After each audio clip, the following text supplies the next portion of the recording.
छावनी, श्री मणि रामदास छावनी और श्री राम जन्मभूमि जो तीर्थ स्थान है उसके अध्यक्ष हैं महाराज जी हमारे। और ये जान लीजिए आपका समाज था, आप लोग की श्रद्धा थी कि महाराज जी आपके पास आए हैं, तो सभी लोग दर्शन कीजिए और अपना यहाँ अयोध्या में आने का जो आपका संकल्प था वो आपका पूरा हुआ है।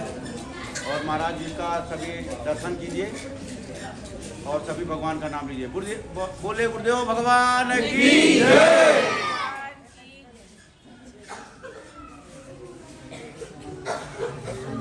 और अभी हमारे शिव कुमार जी आपके जो मेन अध्यक्ष हैं वो महाराज जी का स्वागत करेंगे।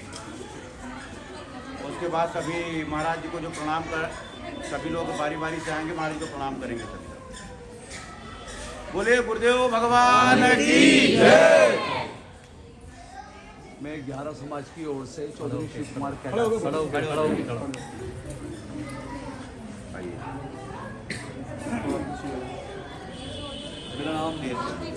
मेरा नाम चौधरी शिव कुमार कैलाशी है। 11 समाज से हूँ। विश्व हिंदू परिषद का दायित्व है मेरे पास में 5 जिलों का, दिल्ली प्रांत से। और बाबा जी आपके श्री चरणों में नमन करते हैं पूरे 11 समाज की ओर से। और हमारे 11 समाज को इस तरह की ही कृपा और यात्रा आपका जो सहयोग हमें मिलता रहे और 11 समाज के जो व्यक्ति विश्व हिंदू परिषद द्वारा या RSS द्वारा ये यात्राओं को आगे बढ़ाते रहे, प्रचार और प्रसार करते रहे, यही हमारा लक्ष्य है हिंदू धर्म को बढ़ाने के लिए। बस यही हमारी आपसे कामना है कि प्रभु हमेशा कृपा करके हमें हमारे समाज को वरदान दें कि हम धर्म के कार्य में आगे बढ़ते जाएं और नर सेवा नारायण सेवा करते जाएं। बाबा श्री श्री गोपाल दास जी महाराज के श्री चरणों में समस्त 11 समाज की तरफ से नमन करते हैं। और इस स्वागत की कुछ सामग्री लाए हुए हैं, अगर आप आज्ञा देंगे तो आपका हम स्वागत करना चाहते हैं। कालू भाई आ जाओ भाई साहब, आइए आप भी आओ, 2-3 जने खड़े हो जाओ। भारत मन्नू जी आप भी खड़े हुई है, भाभी जी आप भी खड़े, नीरज आप भी आइए भाई। पहले बाबा जी को, कालू भाई आगे आओ, आप भी आगे आओ भाई, सारे आ जाओ। बाबा जी को पहले टोपी पहनाए, पटका पहनाए, एक खोल लो, एक पटका पहनाए, एक साइड से मेरे को जगह दे दो, थोड़ा देर साइड हो जाओ। बोलिए गुरुदेव भगवान की जय। पटका डालें जी आप। तो आगे आ जाओ ना, इधर इस साइड आ जाओ ना, इस साइड उस तरफ से लाइट नहीं आएगी, लाइट नहीं पड़ेगी। अब लाइट की तरफ चढ़ जाओ। हाँ।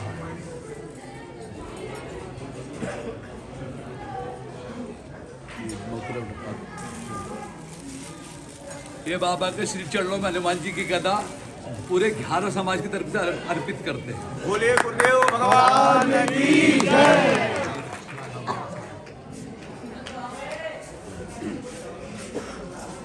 हमारा सौभाग्य है आज हम गोपालदास जी छावनी पर रुके हुए हैं और भगवान हमें हर बार इस नगरी में भगवान भगवान राम की जन्मभूमि है अयोध्या, हमारे पूर्वजों और हमारे पूरे समाज की उन्नति के लिए भगवान ने कृपा कर आज हमें ये अवसर दिया है कि राम जन्मभूमि में हमारा पूरा समाज 450 आदमी का समय यहाँ विराजमान है। और गुरु महाराज के बीच में आज हमारा सौभाग्य है कि इनका आशीर्वाद प्राप्त करने के लिए हम साथ एकत्रित हैं। बोलो शंकर भगवान की जय, भगवान रामचंद्र की जय, वासुदेव कृष्ण की जय, सनातन धर्म की जय, गंगा मैया की जय, यमुना मैया की जय, सरस्वती मैया की जय, मंदाकिनी मैया की जय, त्रिवेणी मैया की जय, नर्मदा मैया की जय, रत्ना मैया की जय, और गंगे महारानी की जय, सरजू मैया की, ये भगवान राम ने यहाँ जल समाधि ली थी। भगवान बाबा जी बताएंगे आप।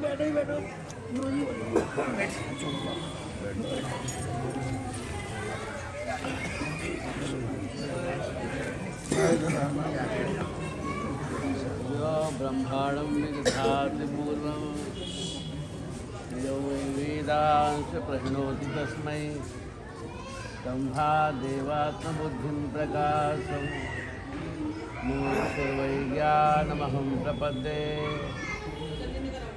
आराध्यं ब्रह्मरुद्राधे जगद्धेतुं च मुक्तिदं दिव्यदेहं गुणाम्भोधिं रामं ब्रह्म समाश्रय।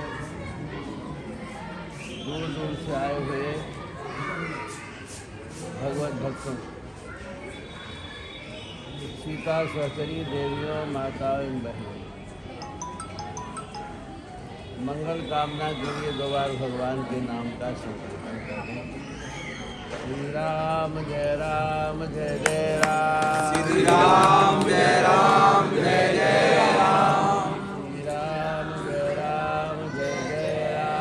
श्री राम जय राम जय जय राम, श्री राम जय राम जय जय राम, श्री राम जय राम जय जय राम, श्री राम जय राम जय जय राम, श्री राम जय राम जय जय राम, श्री राम जय राम जय जय राम, श्री राम जय राम जय जय राम, श्री राम जय राम जय जय राम,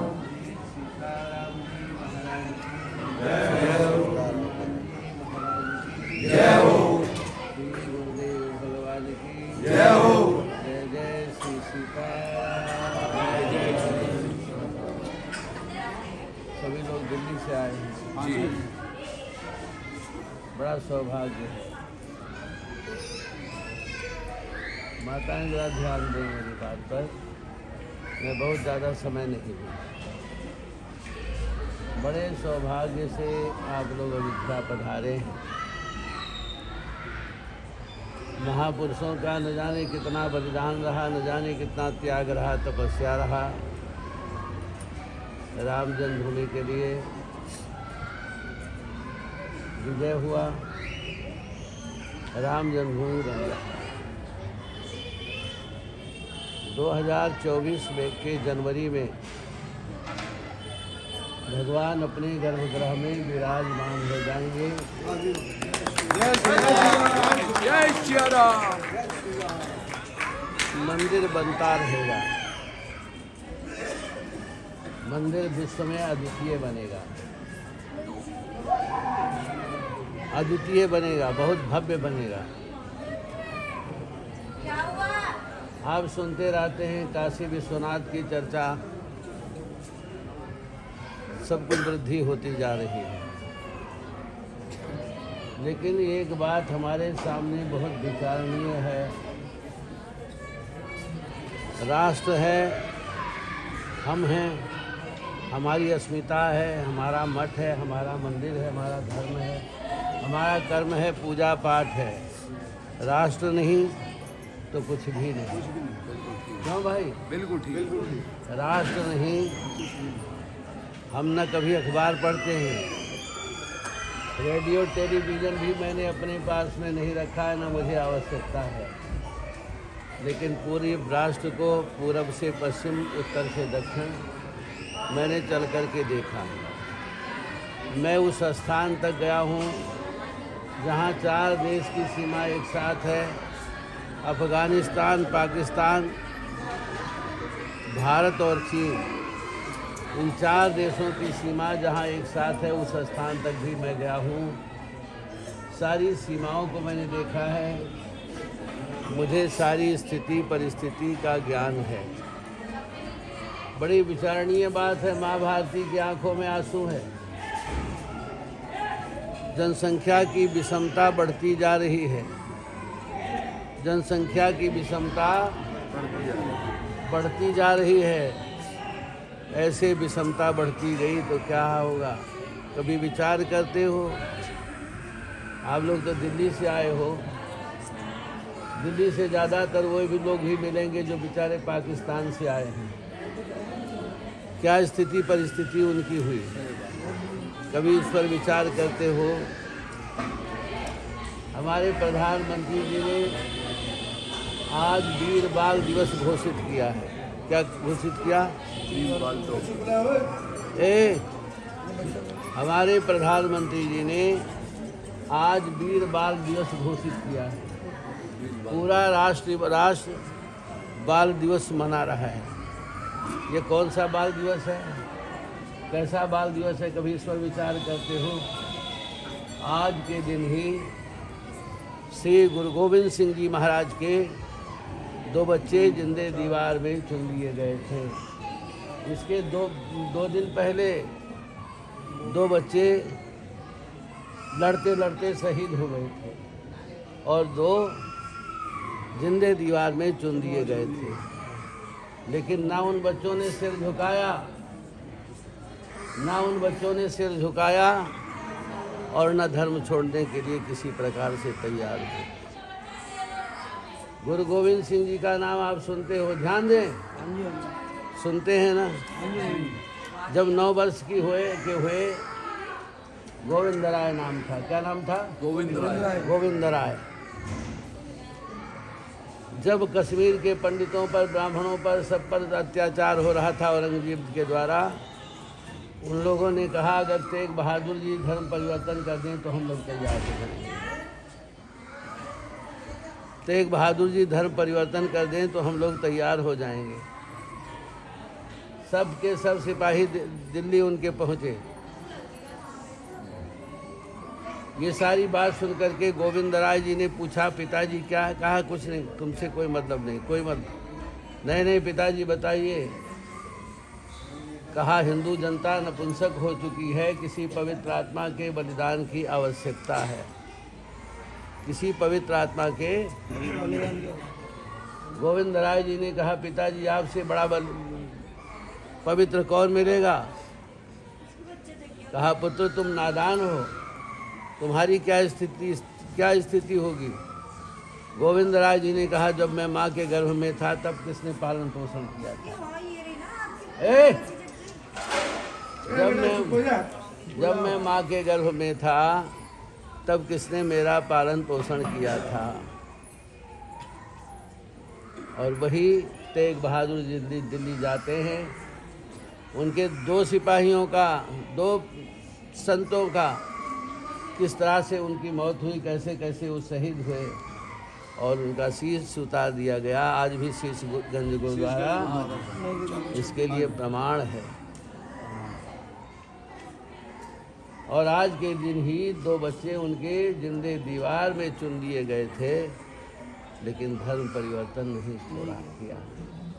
धर्म के लिए, राष्ट्र के लिए कितनी बड़ी कुर्बानी दी, कितना बड़ा बलिदान दिया। आप भूल गए गुरु गोविंद सिंह जी को, आप भूल गए महाराणा प्रताप को। अकबर से लड़ते लड़ते घास की रोटियां खाई, क्या दशा हुआ, क्या स्थिति परिस्थिति हुई। और आज तुम्हारे दुष्टों ने, जिसको तुम नेता कहते हो, जिसे तुम अगुआ कहते हो, उन्हें आतंकवादी घोषित कर दिया। क्यों भाई, मैं गलत कह रहा हूँ? सही कह रहा हूँ। आज तुम अपने बच्चों को गलत इतिहास पढ़ा रहे हो, मुगलों का इतिहास पढ़ाया जा रहा है बच्चों को। ये छोटे बड़े बूढ़े जो हैं, छोटे जब रहे होंगे, पढ़ते रहे होंगे, तो इनको रामायण का कुछ अंश पढ़ाया जाता था, हल्दी घाटी पढ़ाया जाता था, महाराणा प्रताप पढ़ाए जाते थे, इनको शिवाजी का पाठ पढ़ाया जाता था। लेकिन दुर्भाग्य सब आतंकवादी घोषित कर दिए गए। और जिनने आपके राष्ट्र के ऊपर इतना बड़ा अन्याय किया, इतना बड़ा उत्पात किया, कितने हिंदुओं का कत्ल किया, कितने मंदिरें आपके तोड़ दी गई। मैं चैलेंज के साथ कहता हूँ, ये राम जन्मभूमि नहीं, ये काशी विश्वनाथ और कृष्ण जन्मभूमि का मंदिर ही नहीं, पूरे देश में जितने बड़ी मस्जिदें बनी हुई हैं, जितनी बड़ी मस्जिदें बनी हैं, वो सारी मस्जिदें हिंदुओं के मंदिरों पर बनी हुई हैं। मेरी बात गलत हो तो कहिए गलत कह रहे हैं। लेकिन आज दुर्भाग्यवश ये दुष्ट लोग तुम्हें मुगलों का इतिहास पढ़ा रहे हैं। ये सब सरदार भगत सिंह बेचारे देश के लिए शहीद हुए, देश के लिए बलिदान हुआ, आज वो सब आतंकवादी घोषित कर दिए गए। क्या आप सोचते हैं हम माँ भारती की रक्षा इस प्रकार से कर पाएंगे? आज आपके बच्चे मदर टेरेसा को पढ़ रहे हैं, राष्ट्रीय सम्मान से उसको विभूषित किया गया, मदर टेरेसा को। सबसे ज़्यादा अगर किसी ने ईसाई बनाया है तो मदर टेरेसा ने बनाया है। किसी समय आपने अखबारों में पढ़ा होगा, सुना होगा कि विदेशी लोग भारतीय बच्चों को गोद ले रहे हैं। गोद नहीं ले रहे थे, न जाने कितने बच्चों को, न जाने कितने निरीहों को मदर टेरेसा ने ले जाकर के विदेशों में बेचा। सबसे ज़्यादा अगर ईसाई किसी ने बनाया, और इस परिवार के, दुष्ट परिवार के विषय में भी आप लोग जानते हैं। जब तुम्हारा मूल ही सब बदल दिया गया, तुम्हारे पूर्वज ही बदल दिए गए, तुम्हारे पथदृष्टा ही बदल दिए गए, तो तुम्हारे पास बचा क्या है? क्या यही चलता रहेगा? यही अपने बच्चों का इतिहास पढ़ाते रहोगे? मुगलों का इतिहास ही हमारे बच्चे पढ़ते रहेंगे? नहीं नहीं, याद रखो, समय आ गया है, समय आ गया है। पूरे देश को मैंने देखा है, जिस समय देश स्वतंत्र हुआ, देश का बंटवारा हुआ, पूर्वी पाकिस्तान बना, पश्चिमी पाकिस्तान बना, उस समय पूर्वी पाकिस्तान में हिंदुओं की जनसंख्या 33% थी, पश्चिमी पाकिस्तान में हिंदुओं की जनसंख्या 11% थी। सब पढ़े लिखे लोग बैठे हैं, वो सब बेचारे कहाँ चले गए? तुम्हारे भाई कहाँ गए? उनकी क्या दशा हुई, क्या स्थिति हुई? पूर्वांचल के गरीबों के लिए, पूर्वांचल के असहायों के लिए, पूर्वांचल के वनवासियों के लिए कोई शिक्षण संस्थान की व्यवस्था उसका समय के प्रधानमंत्री ने नहीं किया। अगर आप लोगों के पास कोई आंकड़ा हो तो बता दीजिए कि हाँ किया है। ये सारी व्यवस्था ईसाई मिशनरियों को दे दिया, और वह ईसाई मिशनरियाँ तुम्हारे भाइयों को मियाँ का सिर मियाँ की जूती। कहावत कहते हैं, आज नागालैंड पूर्णतः ईसाई है, आज अरुणाचल में 80% ईसाई है, मिजोरम 100% ईसाई है, केरल की दशा आप देख रहे हैं क्या है, बंगाल की दशा देख रहे हैं क्या है। तो आप कहते हैं पेट्रोल डॉलर के बल पर। हमने जंगलों को देखा है जहाँ ईसाई मिशनरियाँ प्रभावी हैं, जंगलों के में हमने जाकर के देखा है। मैं कह रहा हूँ, ये पेट्रोल डॉलर के बल पर नहीं, विदेशी पैसों के बल पर नहीं, तुम्हारे मठ मंदिरों के पैसे के बल पर। जिसने संविधान पढ़ा होगा, क्यों आपने कभी सुना धारा 30? धारा 30 का नाम सुना है? क्यों भाई? ये धारा 30 क्या है? हिंदुओं के खिलाफ भी है सर। आपके संविधान में लिखा है, कुरान और बाइबल पढ़ करके व्यक्ति IAS की परीक्षा दे सकता है, लेकिन आप अपने बच्चों को गीता रामायण पढ़ाएंगे तो उनकी मान्यता रद्द कर दी जाएगी। आपके संविधान में लिखा है। इसी समय आपके प्रधानमंत्री ने कहा था, देश के संसाधनों पर पहला अधिकार अल्पसंख्यकों का होता है, पहला अधिकार मुसलमानों का होता है। क्यों? मनमोहन सिंह ने कहा था। ये मनमोहन सिंह ने नहीं कहा था, आपके संविधान में ऐसा लिखा हुआ है।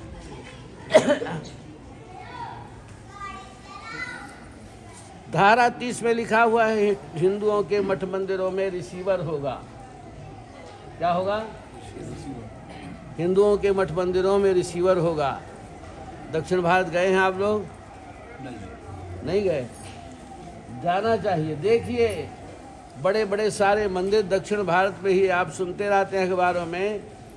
केरला के त्रिवेंद्रम के पद्मनाभ मंदिर में सबसे ज़्यादा सोना है। राजा महाराजाओं मंदिर बनाया, अपना सारा धर्म मंदिरों में रखा। आपके प्रधानमंत्री ने जब देखा ऐसा तो रिसीवर नियुक्त कर दिया, धारा 30 में लिख दिया। सरकारी ट्रस्ट में रख दी। जी महाराज। और उस समय पटेल जी जा चुके थे जब ये धारा 30 बनाया गया। अंबेडकर ने बहुत कड़ा विरोध किया था, राष्ट्र के लिए बहुत बड़ा घातक है, ऐसा नहीं होना चाहिए। उनके मरने के बाद ही लागू हुई। पटेल जी ने बहुत विरोध किया, लेकिन जवाहरलाल जी इस बात पर नहीं माने। धारा 30 में लिखा हुआ है, मठ मंदिरों के चढ़ावे का जो पैसा है 60% ईसाई मिशनरियों को दिया जाएगा। मैं काल्पनिक बात नहीं कह रहा हूँ। 60% पैसा ईसाई मिशनरियों को दिया जाएगा। शेष जो 40% पैसा बचा है वो मदरसों और मौलवियों को दिया जाएगा। यह भेदभाव, यह अन्याय आपके साथ किया गया। बहुसंख्यक कौन है? बहुसंख्यक हिंदू है। बहुसंख्यक कौन है? हिंदू है। तुम्हें 2 नंबर का नागरिक घोषित कर दिया गया। कोई अधिकार नहीं इस देश में तुम्हारा। 2 नंबर का नागरिक घोषित कर दिया गया। बोलो यह अन्याय कब तक सहते रहोगे? नहीं सही। ऐसे रहा तो माँ भारती की रक्षा कर पाओगे? नहीं नहीं, समय आ चुका है। समय आ चुका है। और यह परिवर्तन कब होगा? बहुत जल्दी आने वाला है।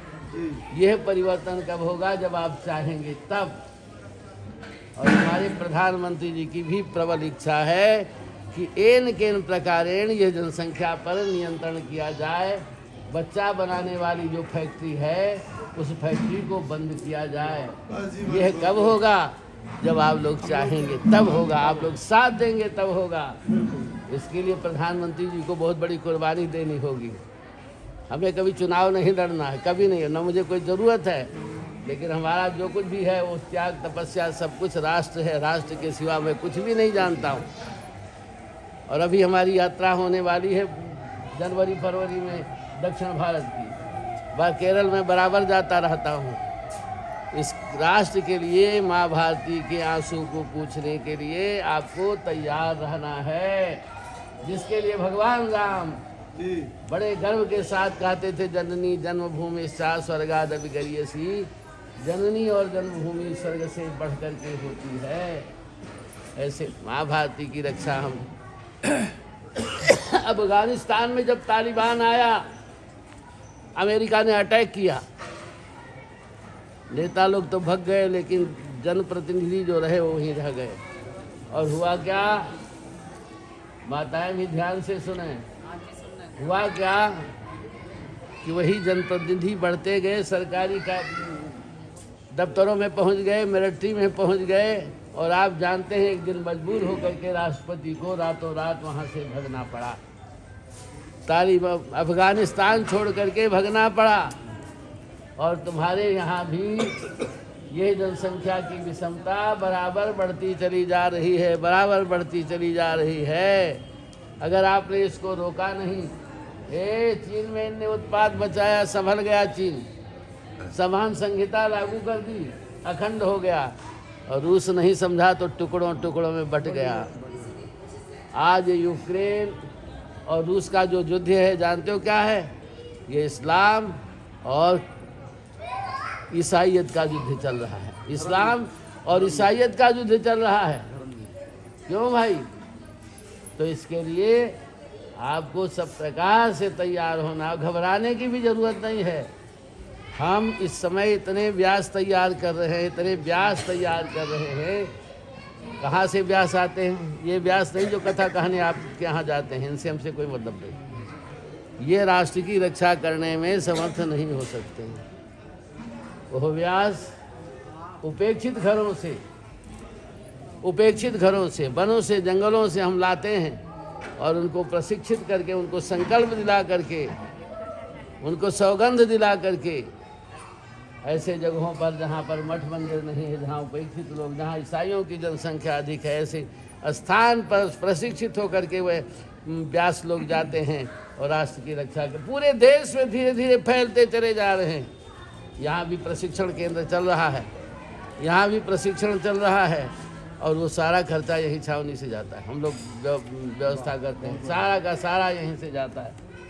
पता लगा लीजिए, यहाँ कोई पंडा वंडा की जगह नहीं है, कोई पंडा वंडा की वो नहीं होती है हमारी छावनी। ये सब हम नहीं बर्दाश्त करते।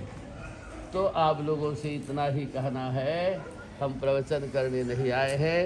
बस इतनी ही आवश्यकता है कि आप लोग राष्ट्र की रक्षा के लिए विचार करिए। राष्ट्र की रक्षा के गुरुजी, ग्यारह समझ ऐसी जाती है कि जो दूसरे धर्म में जाएगी नहीं, वो सदा हिंदू के स्तर पर जाएगी।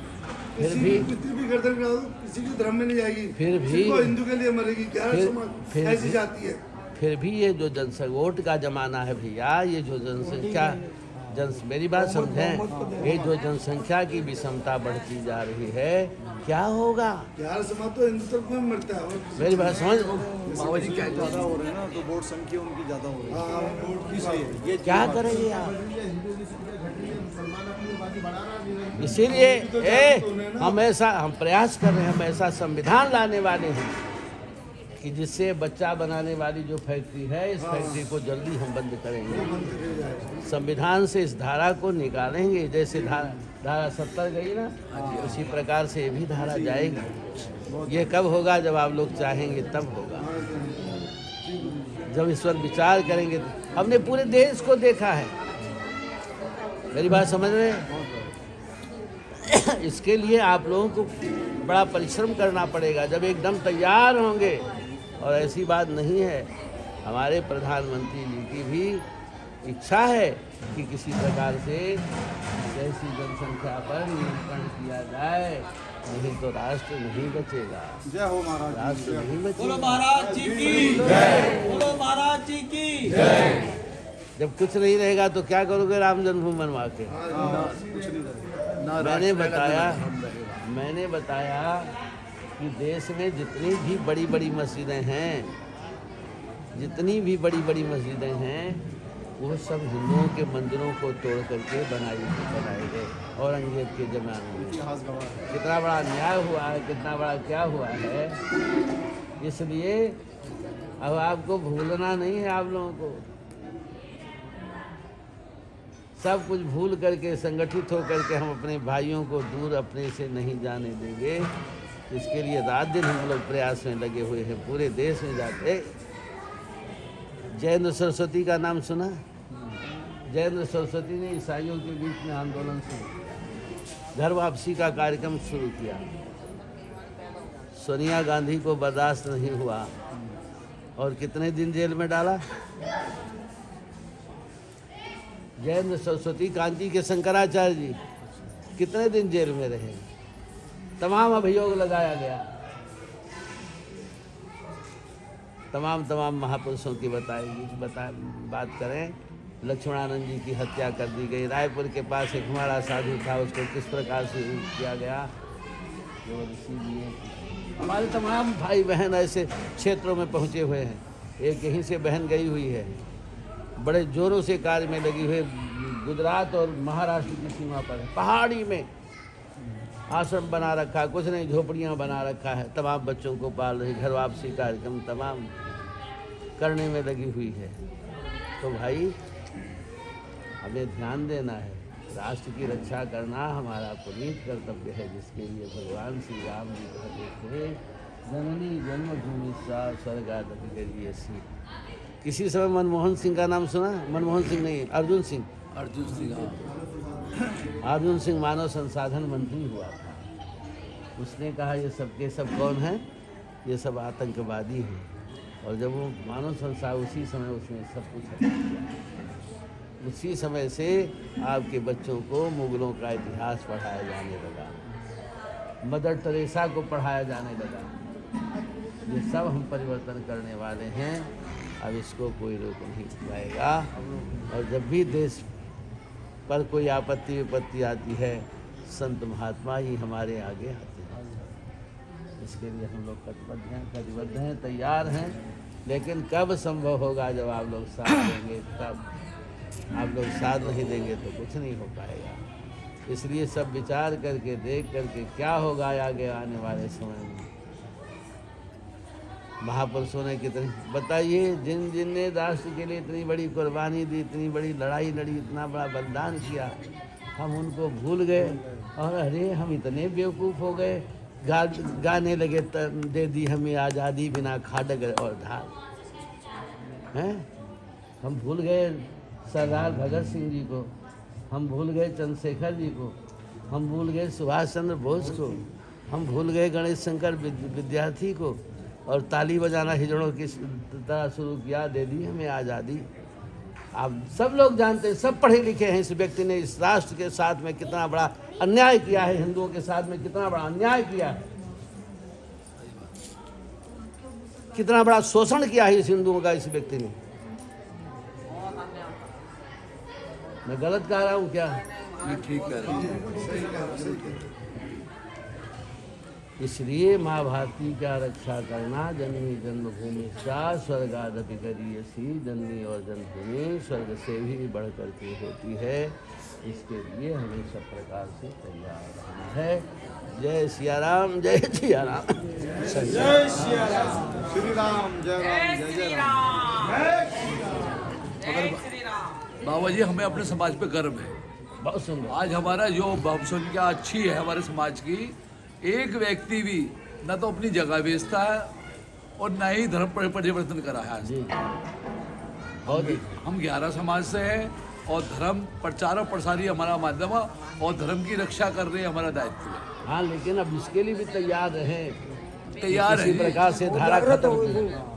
हिंदू भी बहुत जागृत हो गया। जागृति तो आ रही है, लेकिन ये है कि बस अब संगठित होकर चलना है। ये धारा जल्दी समाप्त हो। हाँ, ये जैसे धारा 370 गई, यह 370 जाएगी, ये भी चली जाएगी। ये भी चली।